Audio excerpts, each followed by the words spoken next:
Everyone, thank you for joining us for another SASA live stream. Today we will be featuring a book club with live author Q&A. And today we are talking with Dr. Kenneth Harl, who wrote Empires of the Steppes, a history of the nomadic tribes who shaped civilization. If you are interested in that book at all during the course of the stream, you can come back to the beginning here, scan that QR code, we'll pop it up at the end, and it will take you to our bookshop.org link for purchase. So, what is SASA? Just a little bit about us. Our mission is to promote the study of the ancient world and engagement with our human deeper past, building a grassroots movement through outreach, collaboration, accessibility, and public scholarship. We work toward our goal of inspiring a wide, inclusive community of scholars, learners, and students. You can find us on all of your major social media platforms. Just search Save Ancient Studies Alliance there. Our live event protocol, we just ask that you please be kind and respectful throughout the event in the chat and listen and ask thoughtful questions. As they come up, we'll have a chance to read them off at the end of the stream. Please be patient with technology and those administering it. Our live events are all live streamed on Twitch, YouTube, and Facebook, and I think still Twitter as well. Our live events are recorded and archived, and they'll all be posted on the above platforms shortly after the event. And lastly, please have fun. If you enjoy our live events, our archaeo gaming, book clubs, reading groups, please do consider becoming a recurring donor. For as little as $3 a month, you can help Save Ancient Studies. Just go to saveancientstudies.org/donate to learn more. And if it's helpful, we have another little QR code there. If you scan that with your phone, it will take you straight to our donation page. Lastly, we've got some upcoming events I just want to let viewers know about. September 9th at 11 a.m. Eastern Time, we have a masterclass, Introduction to Old Norse Ritual and Magic with Dr. Iria Maria Minea. September 10th is our next book club at noon. We're featuring Dr. Jim Leary with his new book, Footmarks, A Journey into Our Restless Past. September the 12th, we have a Crewing the Ship, a Port Ancient Partner update. We'll be talking to the lovely Zilla of Zilla's Athenaeum.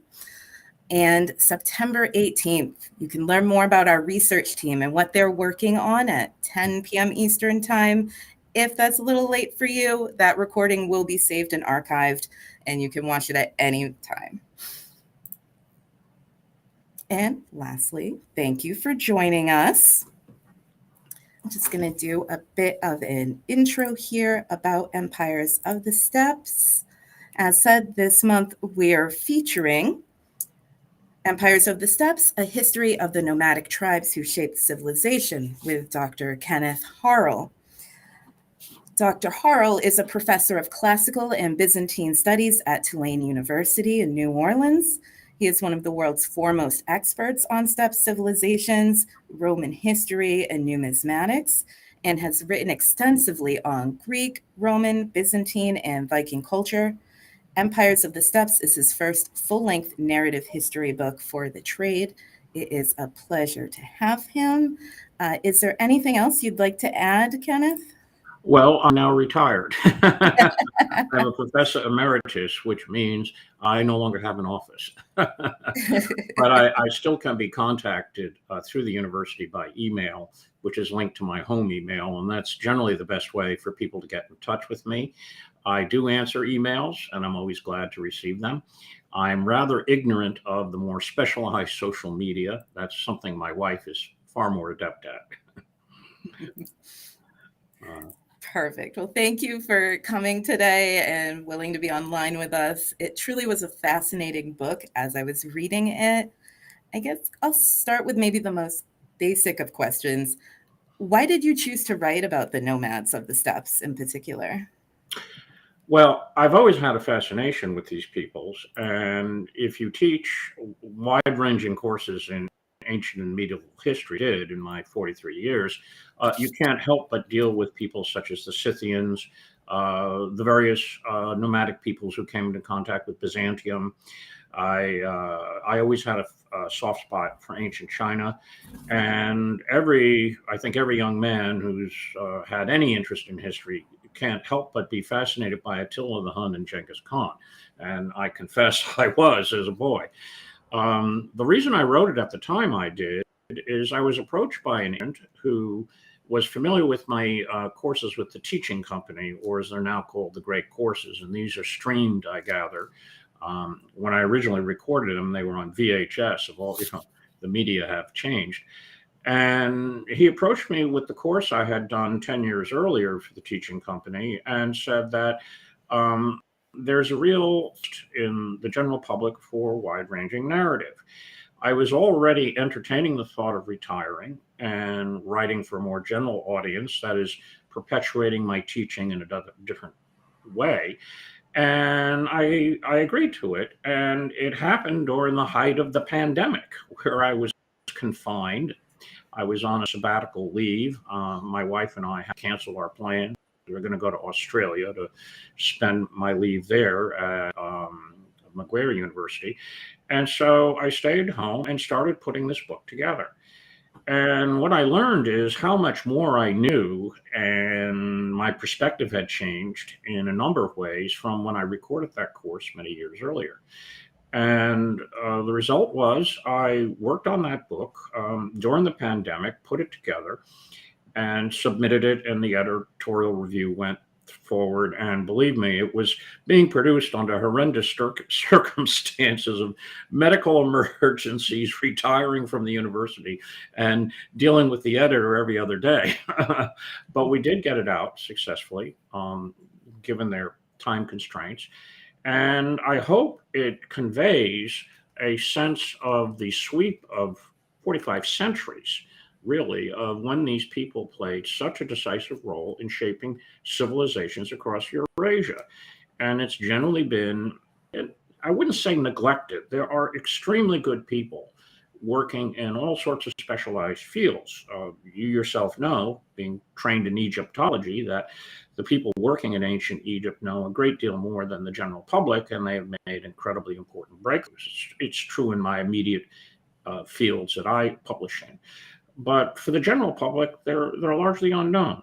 And the two characters that would be known best, Attila the Hun and Genghis Khan, are often simply the epitomes of barbarians. They destroy civilizations. They exact a high cost on their conquest. And most of what we know about them is written from the perspective of their foes and victims. So I thought it was a challenge, and hope that I was able to convey something about these people, which is not common in much of the literature. So that was how I came to write the book. And if it is successful, I have other projects, and I'll start writing another one. I've got to keep myself occupied in retirement one way or another.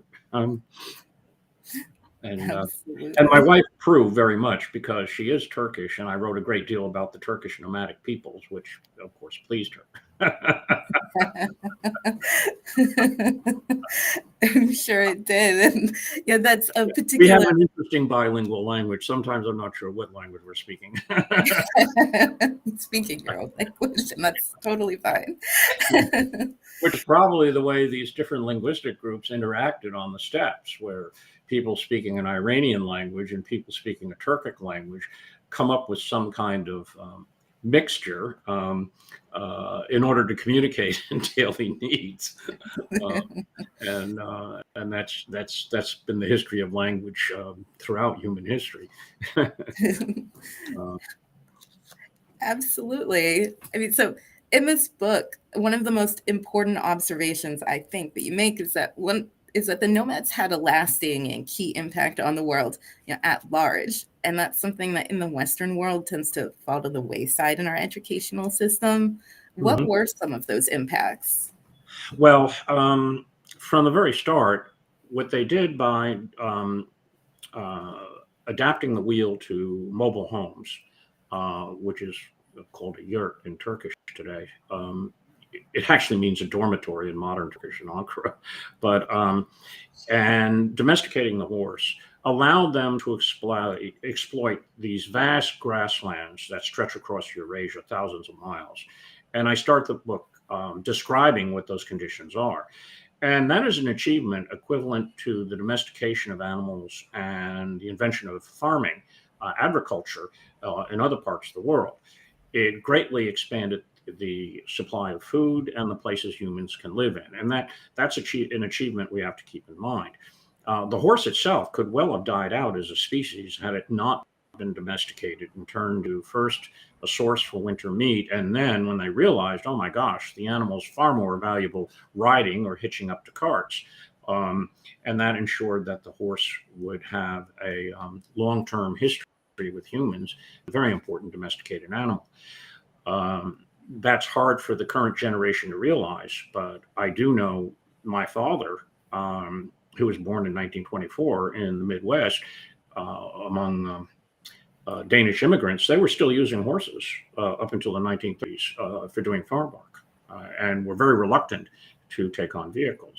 So I would like to point that out, that they are easily minimized. Oh, they're on the steppes, they're not in cities, they don't eat bread, they don't drink beer and wine, they can't be civilized. These are the images that come out of the histories written by their foes and victims.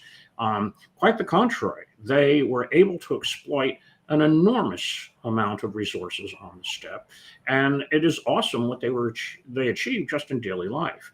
And those few who ventured into the steppes, I think of the papal envoy Giovanni Carpini. I use him extensively, as well as Ibn Fadlan, who went to visit nomads on the Volga. Their comments on how they exploit food sources, the importance of hospitality, their ability to move across great distances at incredible speeds. Mongol courier system could beat the Pony Express 3 times over. These are remarkable achievements. And because of this, and because of the area they dwelled on, they're in contact with all the major urban civilizations of Eurasia. And they end up being the conduit for trade, for the exchange of ideas, for the traveling of religions. It's on the Silk Road, and the Silk Road is only possible because of the nomads participating in it. Saw the spread of Buddhism from India to East Asia. It saw the spread of Islam into the central steppes later on. The Mongol century of the 13th century sees so much technology and ideas exchange. I go into that. Block printing, the concept of paper money, which was a Chinese invention, but the Mongol rulers of Iran introduced it into the Islamic world. The locals weren't quite happy at the idea of taking paper instead of silver, and it didn't last as long as it should have. And then the really poisoned legacy is giving the Europeans gunpowder, and they turned it into first artillery and then handheld weapons, which ultimately put the steppe nomads out of business. And all of that was only possible because of these nomadic cultures that and peoples who traveled over this Eurasian landmass as a highway in search of water and grass for their animals, better conditions.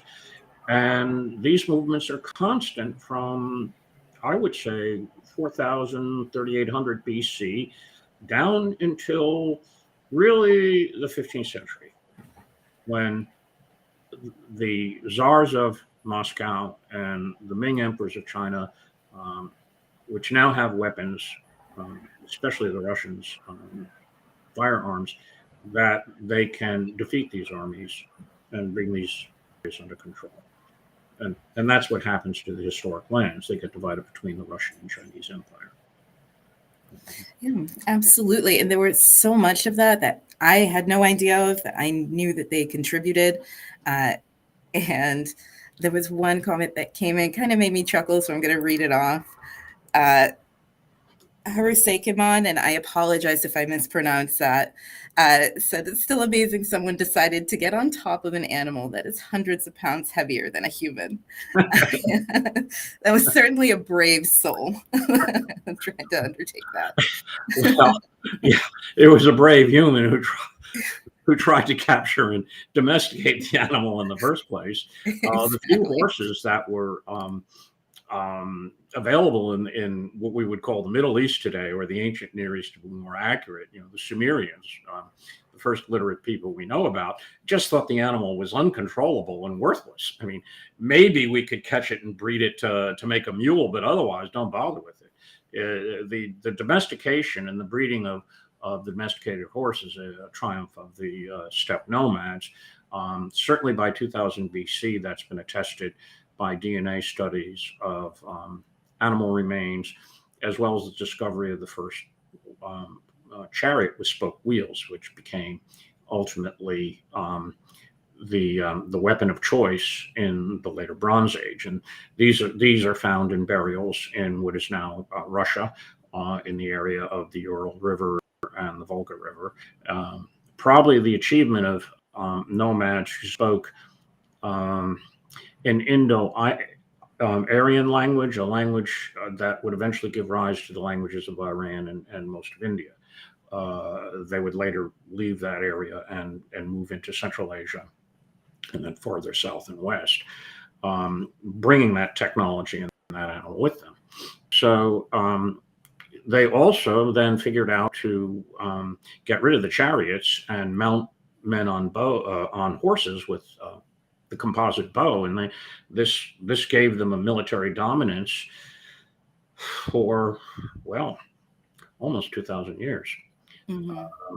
And it would be extremely difficult to defeat one of these armies. And there are a number of armies which are fielded by quote unquote civilized governments, Rome, China, whatever.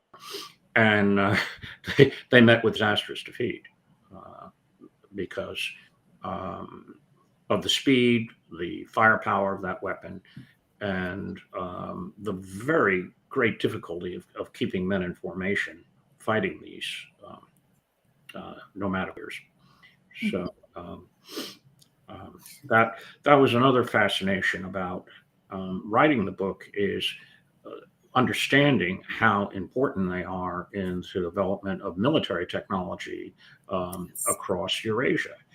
And one of the figures that is absolutely I admire is that 7th century Chinese emperor Taizong, the second emperor of the Tang dynasty, who is the only ruler before the advent of firearms who actually not only defeated nomads, these would be Turkish speakers, but actually conquered large sections of the steppes as part of the Chinese Empire. Now, he used a lot of Turkish warriors, probably a third of his officer corps were actually Turks, and he certainly enjoyed palling around with those guys rather than talking to the Mandarin officials that he probably found quite boring.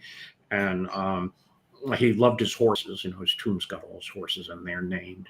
And he felt more at home, riding on the steppes, imposing his authority over these Turkish tribes rather than staying in Lolong, the capital of his empire.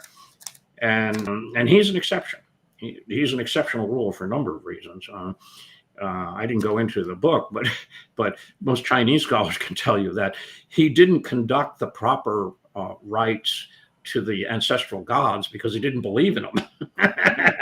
And everyone's waiting for the mandate of heaven to be withdrawn. There's going to be floods, pestilence, famine, and it doesn't happen. It happens afterwards under his successors who are conducting the rites. So that causes some problem for the Chinese to explain all that. But that's more a point in Chinese history than the Nomads themselves. No, absolutely. And I guess turning back to the book for a little bit, you open it in the year 452 with, I'm quoting here because I loved your description, Attila the Hun, the scourge of God and most deadly enemy of Rome since Hannibal. Oh, why did you choose to start with the story of Attila the Hun in particular? Because I thought name recognition. True. Especially an English-speaking audience will recognize them immediately. Most Europeans and people who read European languages, and of course, those familiar with Kaiser Wilhelm's unfortunate address to the Germans going off to suppress the Boxer Rebellion in 1901. Fight like Huns. There's visit retribution on the Chinese the way the Huns attacked us. Now, this is a rather racist appeal, which actually fell flat and led to outrage across Europe and North America. And then the Germans got tagged as Huns in the First World War, and it was still used in the Second World War too. Churchill and Roosevelt would refer to the Huns as equivalent to Nazis, which is a very unfortunate parallel in my mind. Oh, yes. So it was name recognition, and another aspect about the book, as I said, they're not just barbarians. Attila came close to capturing Rome. Mm-hmm. Now, the city had been sacked earlier in 410 by Alaric, the head of the group of Goths, later known as the Visigoths. But that was a rather polite sale. That was actually organized blackmail.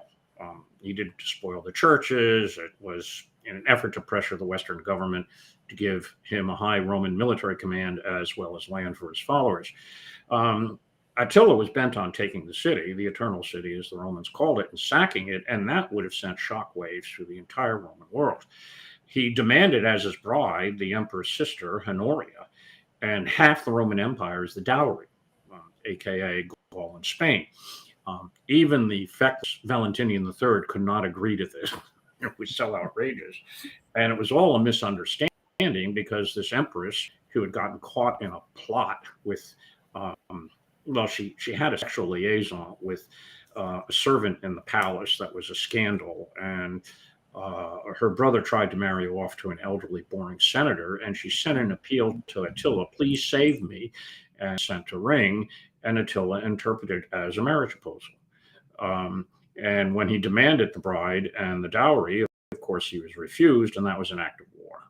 And my own opinion on why he reacted so violently to that, because previously he had been in alliance with Western government. If he had pushed on and taken the city in 452, not been dissuaded, and legend attributes that to Pope Leo the Great, or he had retired to his camp and returned the next year and took Rome, you would have seen a very different history in Europe. You would have seen a Western Roman Empire perhaps restored through the might of Hun power, the great confederation of tribes ruled by them. And you would have had this composite state, which I would say it would be very comparable to one of these nomadic peoples I discussed in China at some length, the Northern Wei, who controlled northern China and large portions of the eastern steppes, and created this composite state of a Chinese empire defended by a shield of nomadic warriors. Well, that would have seen far different development in Europe than the breakup of Europe into Germanic kingdoms that did occur, which in time would evolve into the nation states of Europe. And one wonders, what direction would history have taken? What Attila did do is ensure that those Germanic tribes would succeed to the Roman Empire, because once he died, the Western Empire just disintegrated. Those Germanic peoples had entered the Roman Empire in large part to escape the Huns. And the only way the Western Empire had kept these tribes under control was to use Hun warriors in alliance to terrorize the Germans who had settled in the empire with barbarians from outside the empire. And when that confederation was no longer available, after Attila's death, the empire just fragmented, and his sons were fighting among themselves, the subject tribes rebelled, and the Byzantine emperor in Constantinople was glad to pay gold to anyone who would attack the Huns. Byzantines have got the money and they know how to use it, and Byzantine diplomacy was really invented to prevent any other tribe ever emerging like Attila as a threat in the future. And the result was the Western Empire just unraveled within a matter of several decades. And There was an attempt by the Emperor Justinian in the 6th century to restore that empire, but it failed. That probably would be a book I'd like to write about Justinian and the extraordinary people around him. That would be fascinating. Yeah, especially if you're familiar with the Empress Theodora. Yes. That could be a book in and of itself. Yes, it is. Yes. I was like, if I might digress autobiographically, I was a young faculty member. I think it was my first or second year, and I was going up to the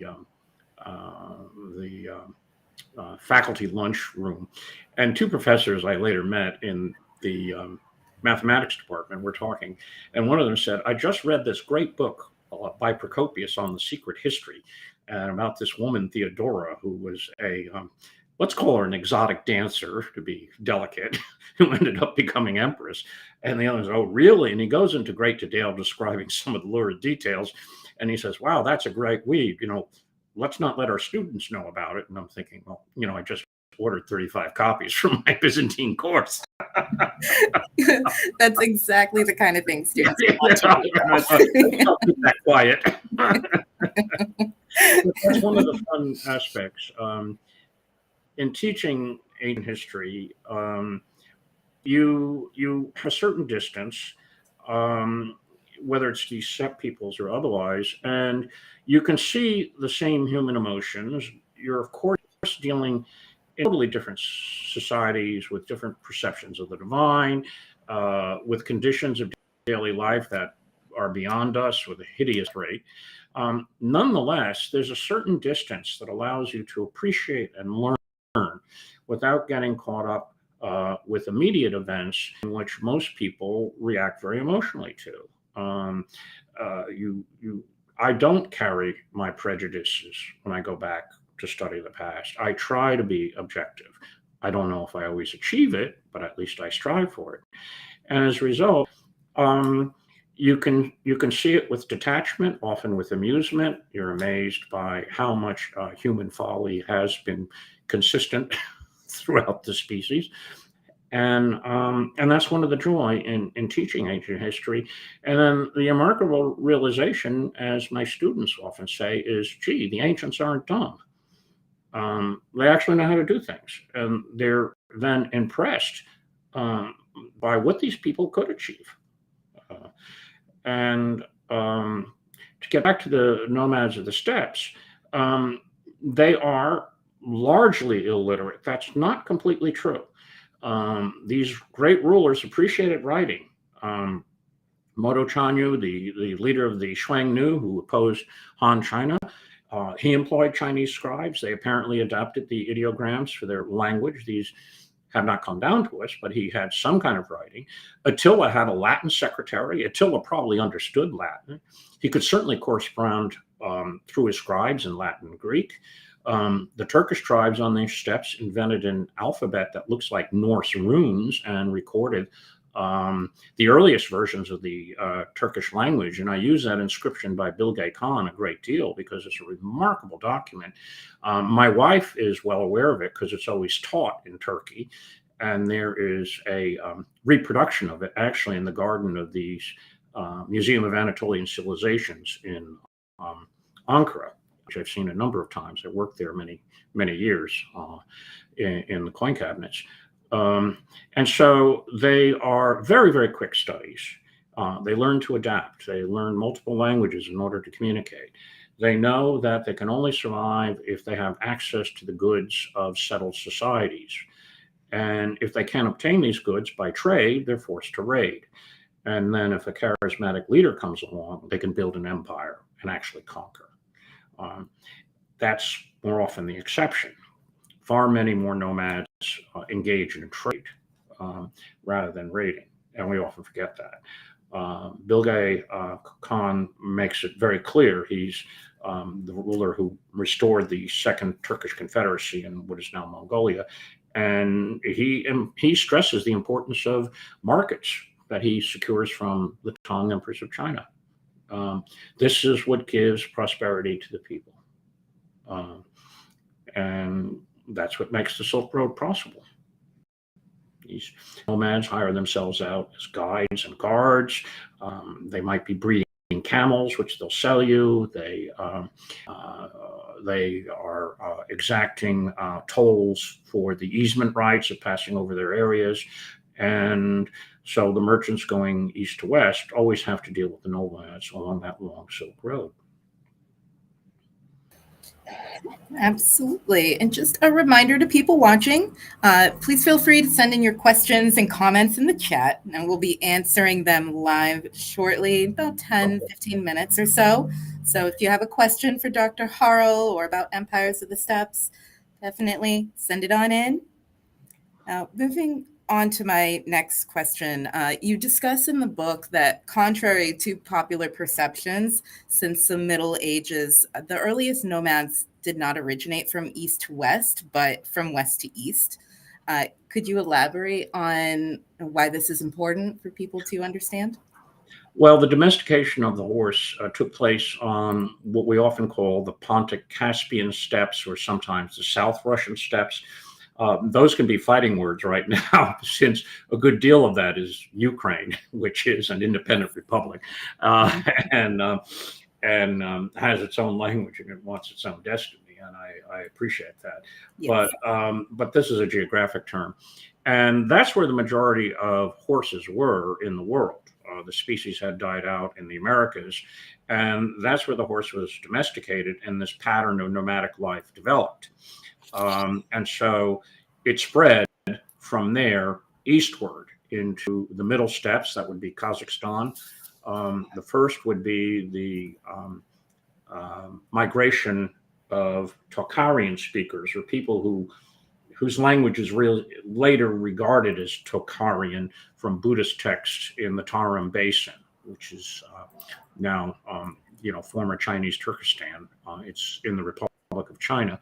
And the people there are now called Uyghurs, who are Turkish speakers who were in descent in part from these Tocharians who had evolved on the Russian steppes, the South Russian steppes, and migrated to the Altai Mountains. The first group of people to break away from the core areas of Indo-European speakers, that would be those steppe regions and perhaps part of the forest zones. The next migration would be people moving into southeastern Europe, crossing into Asia Minor, bringing the languages of the Hittites and their kin into what is now Turkey. And from that area, you will have repeated migrations. One would be the Indo-Aryan speakers who will move into what we would call Transoxiana. That's essentially the Republic of Uzbekistan today, between the Oxus and the Jaxartes River. And so they brought this way of life east. It was quickly adapted by other peoples. We don't always know exactly how it took place, but archaeologically you can mark the movement of these people in the archaeology through material remains. And what happens is that it changes with the rise of the Turkish speakers in the 6th century, the rapid spread of the first Turkish Khanate, which overthrows their Ruan masters and sends various Turkic-speaking peoples west. And from that point on, the pattern becomes that of either natural conditions, drought, demographic issues arising from perhaps overpopulation, finding new grasslands, or political changes. The tribe to the east of you is more ferocious and driving you west. So that if you're studying medieval history in Europe, you say, okay, starting with the Huns, what is the next steppe nomad tumbling out of there? And of course, it climaxes with Batu and the Mongols in 1242. So that pattern changes in what we would call the Middle Ages or late antiquity. You can look at the Huns as the first installment of nomads coming from the east into Europe and the Middle East. And before that, the movements, because of where this pattern of life had been developed, where the horses had been domesticated first, had tended to be from west to east. And you can look at the history of the Eurasian steppes as the Middle Ages begins when Turkers emerge on the scene, and just as in Europe, the Germanic peoples invade the Roman Empire and change the demographic and political landscape of Europe. You have major changes. Germanic languages are transplanted, for instance, in Britain and England. And you have the substitution of Turkish languages eventually for Iranian languages on the central steppes, the South Russian steppes, and in Transoxiana, where those areas had originally been speaking Iranian dialects. Kyrgyzstan is the only place where that earlier Iranian language has survived. Otherwise, it's been displaced by East Turkish languages. Mm-hmm. Yeah, and I mean, that's something I hadn't realized going into it. I always kind of viewed the nomads as, I guess, an Eastern-based civilization, and didn't really think, to my chagrin now, how much they impacted the West. Well, they transplanted a Turkish language in Anatolia, Asia Minor. Whenever I taught ancient history or Byzantine history, I had to remind my students, look, there are no Turks in Asia Minor to the 11th century. Let's get that straight. Actually, that's having worked in Turkey 25 years. That's a particular area of interest to me. How did you change from the Greek-speaking Byzantine empire, which is based on cities and roads, to a different pattern of life? Turks who brought the civilization of Eastern Islam and a nomadic way of life into really a part of the Mediterranean world. It's one of the cultural demographic changes of the late Middle Ages. Yeah, absolutely. I mean, it was very interesting to me, and my family's from that area too, as an aside, Armenian, but very much intertwined with Turkey, especially in the ancient era. Oh, yeah. Well, that's another popular book. I'm debating whether I should do the Justinian or one on the struggle for the mastery of the Middle East between Rome and her Iranian foes, because all of that is fought out on the grasslands of what was Armenia, Eastern Turkey, parts of Syria, and Iraq. That's where the conflict took place, and would define the Middle East for 700 years. Yes. And then you could argue that the Arabs arrive and remove that political boundary and then reunite the Near East into a single cultural unit, which would represent the unity you had under the Persian Empire of 6th and 4th centuries BC. Yes. I may need to link up that. Yes, because actually I'm working on my master's. My thesis is on that exact topic. So I should read it. I traveled across all of those areas looking and locating ancient battlefields. That's how actually I met my wife. Not that she was looking for ancient battlefields, believe me. Now, let's see. My next question, just so I don't go on a big tangent here. It seems from reading the book that the steppe nomads, they were fearsome warriors, very capable at carving out an empire and being victorious on the battlefield. But despite this, there's a bit of a pattern of eventual collapse after the victories. And why was it difficult for the various empires built to maintain control over the expanse of time? Well, one is the immensity of the steppes when these confederations are put together. You'll have a charismatic leader, Moto Chanyu, for instance, or Genghis Khan, who was the most successful in transmitting, or Attila the Hun. And at the death of that leader, the question becomes, well, who follows? They had what is called by historians lateral succession. That is, there is not a clear fixed succession that the heir apparent will just step in. The king is dead, long live the king. First invented for Edward I. That notion doesn't exist. It would pass to the most charismatic, member of the royal or imperial family who's recognized as a natural leader. In the case of Attila, he was the younger brother or the younger nephew of his predecessor, and already was recognized as the leading young prince.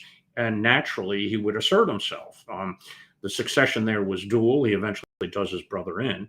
And so power could pass to a brother, it could pass to a nephew, it could pass to cousins. And that always carried with it the seed of civil war. During the lifetime of the great leader, the only way to rule this vast area was to designate deputies to rule. Blumen, who founded the First Turkish Empire, designated his brother Istemi to handle the Western Steppes. And then when Blumen dies, Istemi wants to assert himself as the leading Khan, but Blumen's got sons. And invariably, there will be clashes. In that instance, the opposing urban civilization might manipulate the succession. The Romans manipulate the succession of Attila's sons. The emperors of China manipulate the Turkish succession and incite the civil wars. That's what the Tang emperors do to weaken their opponents. And so the Confederacy begins to come. And it usually breaks up in the second and certainly by the third generation. What makes the Mongols exceptional is that Genghis Khan appointed his third son, Ogadai, as Great Khan. And Ogadai, whatever his personal failings, including he was probably a functional alcoholic, Kumish, and died from it, he was able to keep his brothers and nephews and sons all on target about our job is to expand the empire, to fulfill the destiny, the imperial destiny of the Mongols, which Genghis Khan had transmitted to them. And then he would be followed by even more brilliant successors, especially Kubla Khan and Hulagu, sons of Toli, his younger brother, who went on to greatly extend the empire. Conquer China, to invade the Islamic world. And that's what made the Mongols exceptional, that it held so long. And usually it would be a combination of succession difficulties, the distances of space, satisfying the aspirations of princes who felt that they should be more important than they are once the great leader is gone, and invariably the interference diplomatically and militarily of the sedentary states on the borders. And from the nomadic viewpoint, looking from the north out on that map, those sedentary states could be very menacing. Their populations were far greater. They had enormous resources. It was very important to stay on good terms in order to acquire trade goods and foodstuffs. And so if they crossed those states and they were in a period of disunity and civil war, it could be a very rapid decline. I think of the Emperor Wu Di launching his war against the Xiongnu, and the cost was very, very high for China, but the losses inflicted on the Xiongnu nomads was horrendous in terms of rounding up stock animals and horses, often slaughtering them if they can't run them off, deportations of hundreds, if not thousands of people. In modern terminology, some of these actions would be called ethnic cleansing, or more likely a genocide or deportation or something along those lines. So that accounts for the fact that they can break up that quickly. Before the Mongols, the Eastern Steppes had seen no unity for almost 400 years. And that's because the rulers of northern China could manipulate the tribes and keep them warring among themselves. Mm-hmm. And really underestimated. The Jin emperors in northern China underestimated what Genghis Khan could do. Mm-hmm. Yeah, that seems to have been at least partially a common thread, the underestimation of what these. Never underestimate your opponents. True.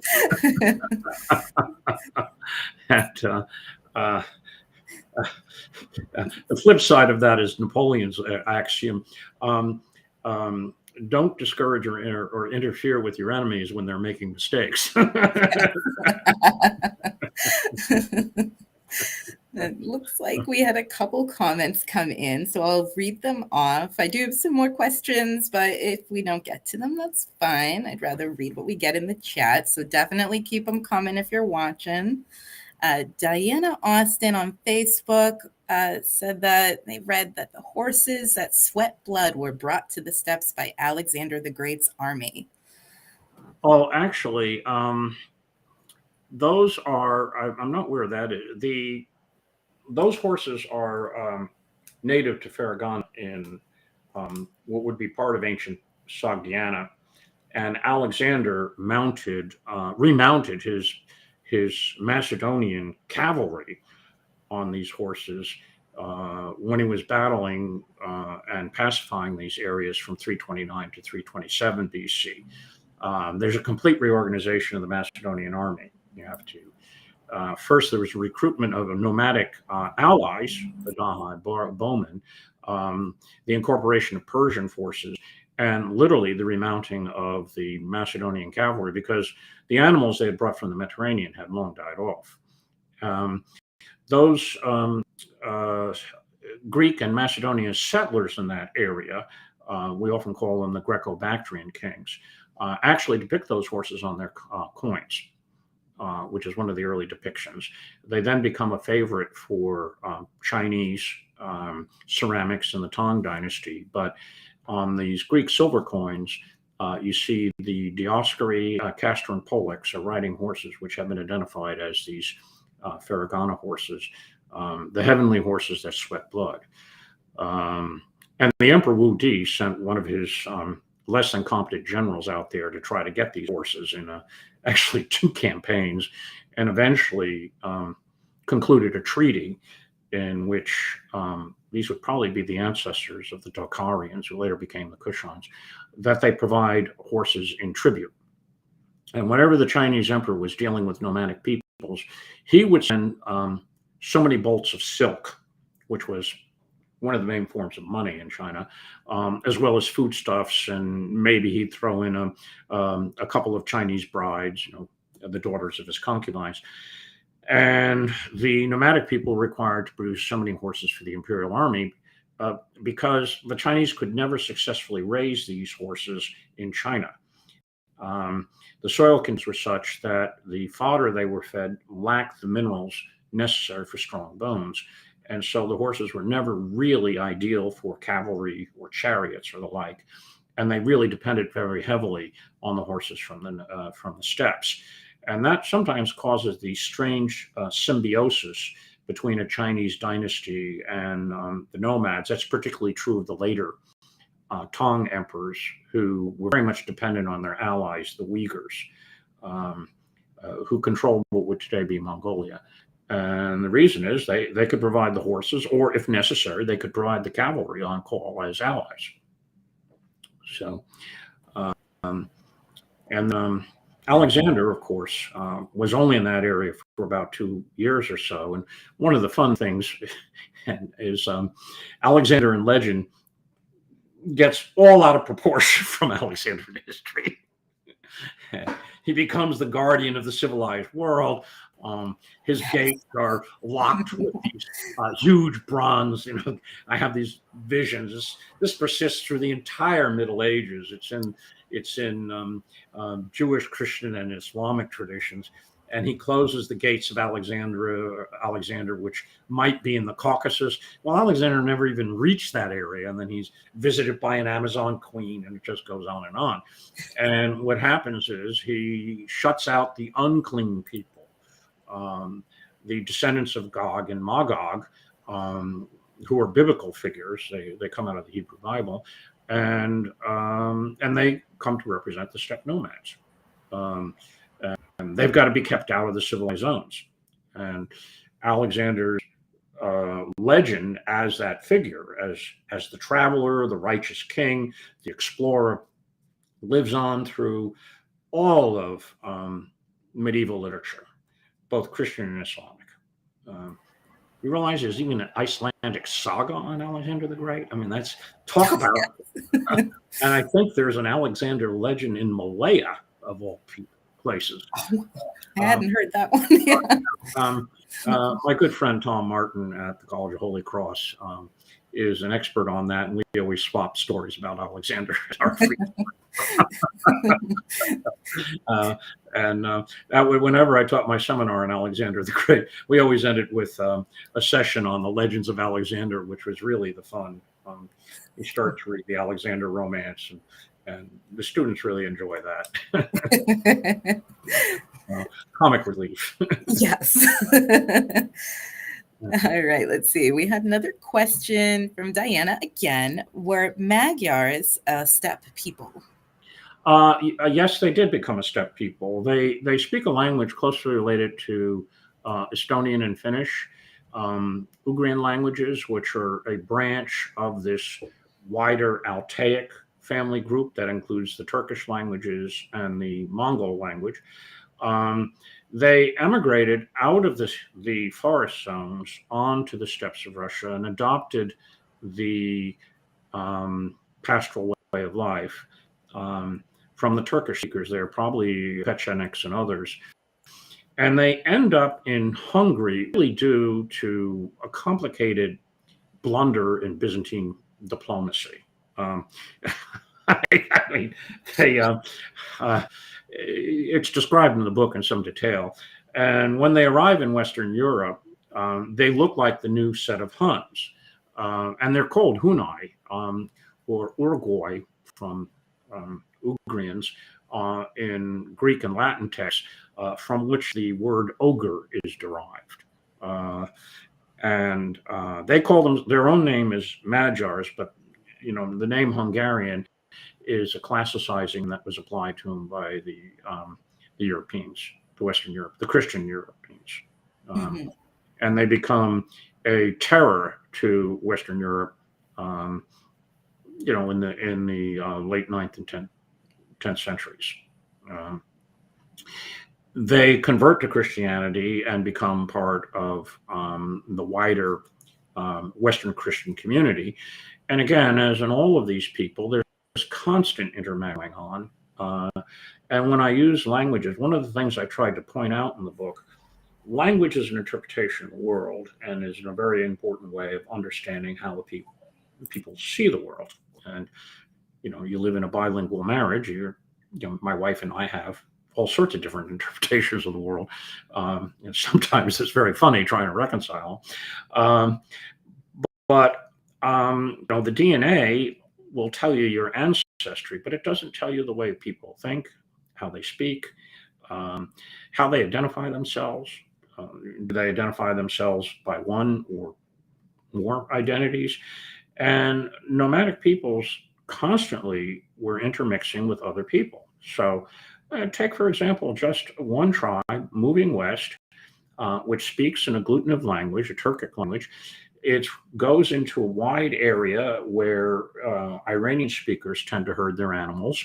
And again, there aren't any political boundaries. There's no custom officials. Now you're entering a Turkish zone. Let's see our passports. They move into that area. They make contact with these people. And through intermediaries, they decide, look, we want to use the grazing rights. How do we do this? And there is some kind of meeting and ceremony. Invariably, there are marriages between the two groups. And you get these bilinguals who will communicate. And eventually, one of the languages proves to be more useful than another language. And so you tend to use maybe the Turkish language more. And, the old people use Iranian. Yeah, we know what it was like. But really, in order to do trade, and now the Turks are the most powerful people on the steppes, we'll use this language. And this happens all the time.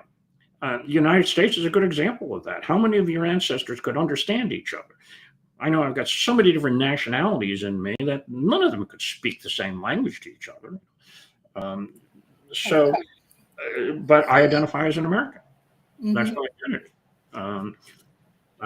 I speak English as my native tongue. I think in terms of English. And this would be true for the steppe people. So in trying to use these 19th century efforts of identifying language as race and then speculating on that, I'm sure the nomadic peoples would really look very blankly at, at that sort of pseudoscientific way of characterizing people. Um, and here's another example coming from Norse history. When the Norse-speaking rulers of Kiev converted to Orthodox Christianity, they had to know how to pray to the new God, the Lord of hosts. They were devoted now to Jesus Christ. They were very weak on the Ten Commandments, but they're devoted to Christ. And the result is they're told by their Byzantine missionaries, well, there are people who use this Slavic language, Bulgarians and others, and most of your subjects speak this version of this language, and this is how you talk to your God. Well, okay, we'll use that to talk to the God now that we're Christians. And so very quickly they shift from Norse to a Slavic tongue, which evolves eventually into the Russian tongues in written form. And people are very practical that way, and the nomads are incredibly practical. They'll learn what is necessary to survive, which is true of most people. Absolutely. So I think we're going to wrap up soon, but I have one more question. Empires of the Steppes, which if you're interested still, to the right-hand side of your screen is a QR code. Scan it, look at the book. It goes to our bookshop.org affiliate link. So your purchase also helps SASA. We get some of those proceeds from Bookshop. And yeah, we would much appreciate it. Mm-hmm. But the book is a fascinating look at the rise and fall of empires and encompasses a wide swath of events, peoples, cultures, and ages.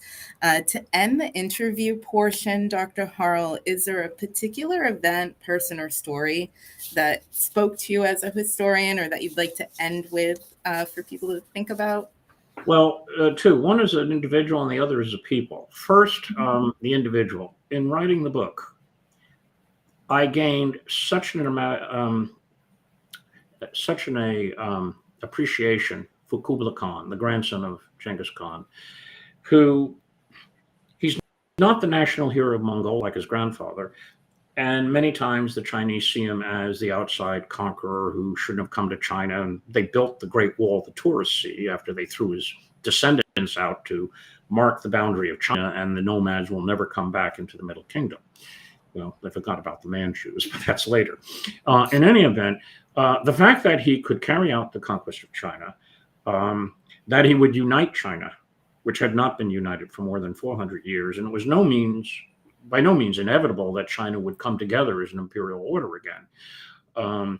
And his vision of what this Chinese Mongolian state was extremely ambitious. It failed, but nonetheless, he is an absolutely remarkable figure. And I understand why Marco Polo appreciated him so much. And in rereading Marco Polo, after my understanding of Kubla Khan changed, I appreciated much more Marco Polo's work in a number of ways, especially as he changes perspective when he arrives at the Mongol court and begins to see the Mongols on their own terms and really admires Kubla Khan as the great ruler of his day and creates that whole image of Xanadu. Now I understand why that image created and has persisted for so long, and the Western desire to see Cathay. So he came across as just an absolutely brilliant figure to me. The other of the steppe nomadic peoples I really enjoyed were the Kushans, who were often neglected and also don't fit conveniently into any national history. And the reason for that is I am a numismatist, and I collect Kushan coins, which are absolutely a delight to study, and I make use of them as a source material because of the complicated, diverse iconography, especially the religious iconography you see on the coins. And they helped the spread of Buddhism to East Asia. They imposed the order that allowed for the traveling of those missionaries outside of India into Central Asia and ultimately to China. And as a result, you have all these Chinese Buddhist travelers who come and arrive in India and give us these remarkable portraits of early India. So their role as the promoting the missionaries, particularly Kanishka, the great ruler of the 2nd century AD, who presided over one of the great Buddhist conferences. I really admired their cultural achievements and the way they were able to rule this diverse empire. Absolutely. Well, thank you again for sharing your time with us and answering our questions. I do think it's about time to wrap up. Thank you, everyone who is watching, for your great questions and conversation today. Don't forget to check out Empires of the Steppes by Kenneth Harl. Dr. Harl, I know you said you don't use social media much. Is there anything that you'd like to plug where people can find you? Well, the best way, as I said at the start, is to email me. I'm on the Tulane history page with my email, and that email is directly linked to my private email. So anything sent to that will immediately come to my home. And I do answer emails as best I can. I'm also old-fashioned. I still write letters. And I write diaries when I travel. Well, I put the link for your Tulane I'm going to try page to. in the A chat. friend of mine wants to set up a link in for me or something like that, but I'm hopeless. I like staying home and reading my Latin or Greek texts. I don't blame you at all. I don't blame you. But I absolutely commend your organization, and I hope that I can contribute in the future in some ways. So, oh, absolutely. Believe me, what you're doing is commendable. Absolutely. We'd love to have you back for sure. For everyone watching at home, thank you so much again. And we will see you at our next live stream. I'm going to end now. Have a good weekend.